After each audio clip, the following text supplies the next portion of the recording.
Welcome to the Purple Positivity Podcast for May the 4th, 2018. May the 4th be with you. Oh! I did it! I'm sorry.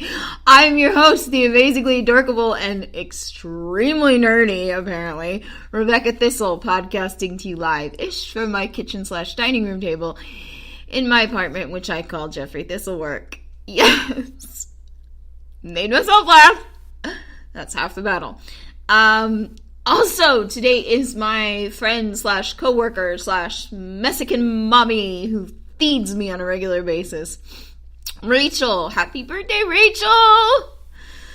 May the 4th be with you. I've said it again! Such a dork. I'm sorry. I'm so sorry. Actually, I'm not, because that's who I am. And that's why you listen to this show. So I've been rewatching for like the 5th time this show on Netflix, which hopefully you've heard about because it's fucking awesome, called Unbreakable Kimmy Schmidt. And I love this show because Kimmy is like, she makes me think so much of me, you know. She's got this like annoying optimism about her, and this, you know, she's such a dork, and she's, you know, stuck in the past in a lot of ways, and she's just got this beautiful innocence alongside this horrible darkness. And it's amazing. It really is. If you've never seen the show, the concept of the show sounds really dark, but it's a comedy, okay? It's Kimmy Schmidt is a woman who was kidnapped when she was 14 years old and forced to live underground in a bunker by a crazy man claiming to be a reverend. And she spends 15 years like that. And she's finally set free, and after being set free, she moves to New York and starts her life over again. And like I said, it sounds like it should be really, really dark, but it is really, really funny, and it is really, really optimistic, and it is seriously, whenever I'm in a bad mood, watching Kimmy and her shenanigans always helps me feel better.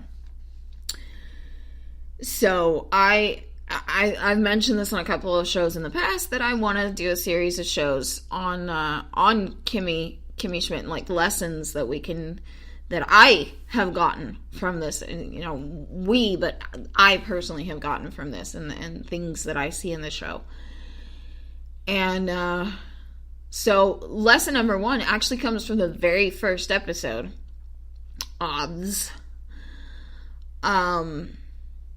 Because this moment always makes me it makes me smile, it makes me cry for joy. So, in the first episode, like I said, she's released from the bunker with the other Indiana mole women. And after that, they do sort of a press tour, and they appear on the Today Show in New York City. And Kimmy decides to stay in New York City because she doesn't want to go back to Indiana and spend the rest of her life, you know, being pitied for being a mole woman. And she wants to start over again. So she comes to New York, and she finds a job. She finds an apartment with a roommate, and she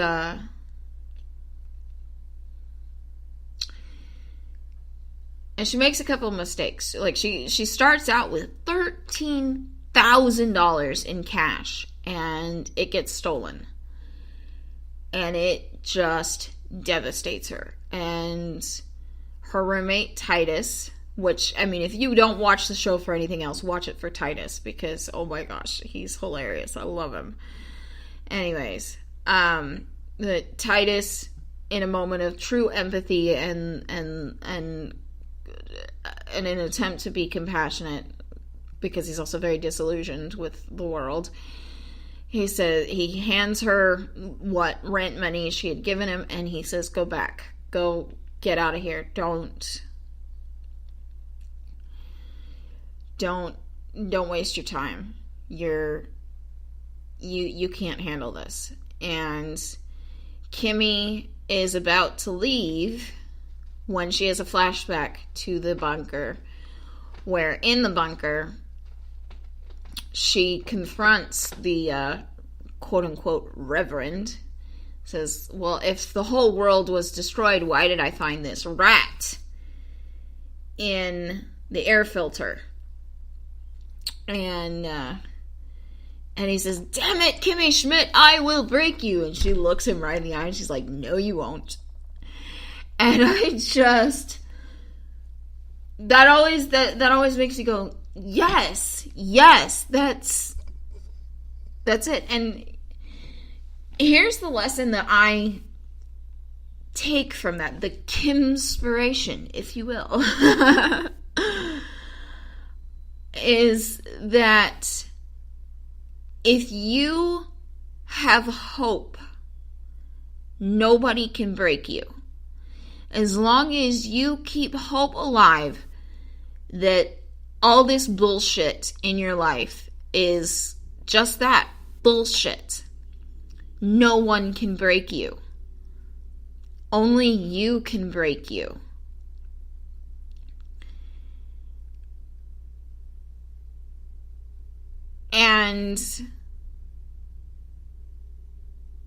And that's, like I said, that moment always makes me just smile and want to cry, because that's, I mean, I don't know about anybody listening to this, but that's what I want to do.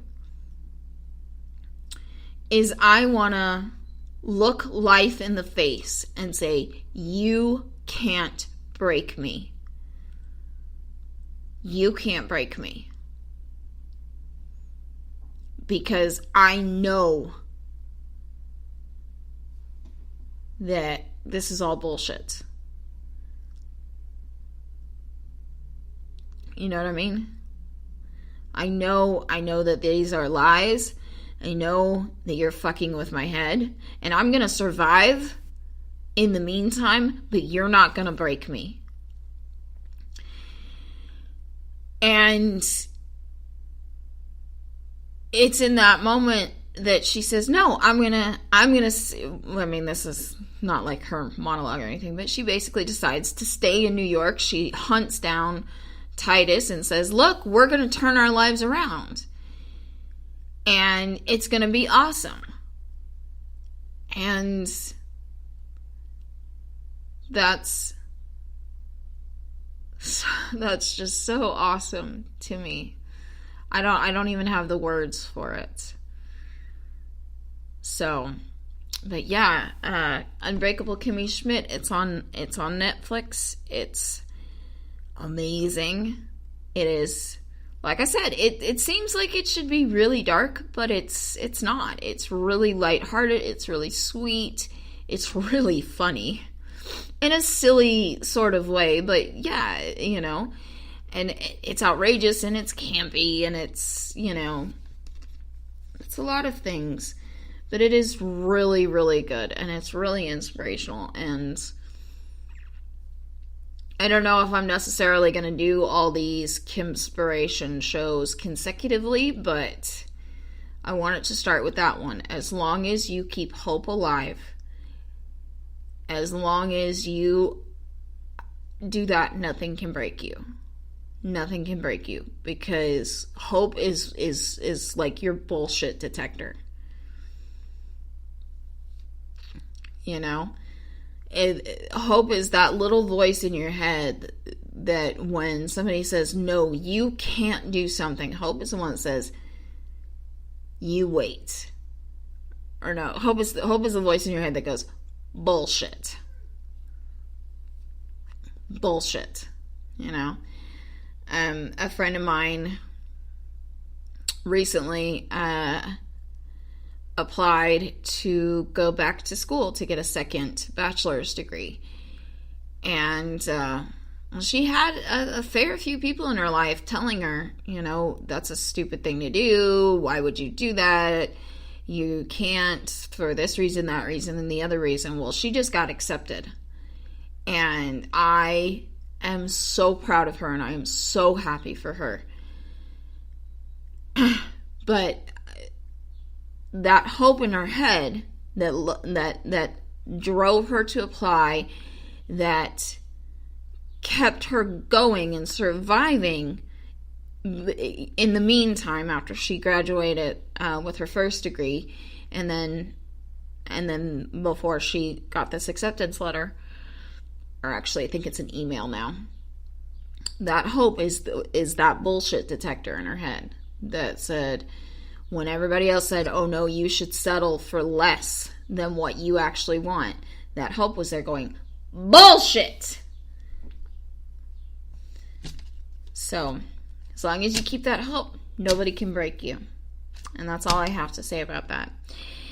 If you would like to contact me on social media, social media, on the internet in general, what you need to be looking for is PurpleBecca923. That's PurpleBecca 923. That is my username on Twitter, Instagram, Snapchat, and Facebook. And with regards to Twitter, Instagram, and Snapchat, I always follow back unless and until I receive something wildly inappropriate, in which case you will be dealt with accordingly.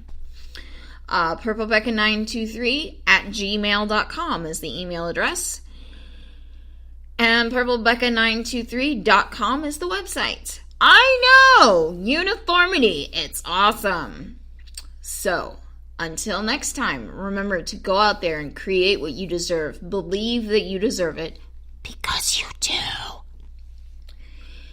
And create it. And then once you've done that, you can fly with the penguins. Toodaloo!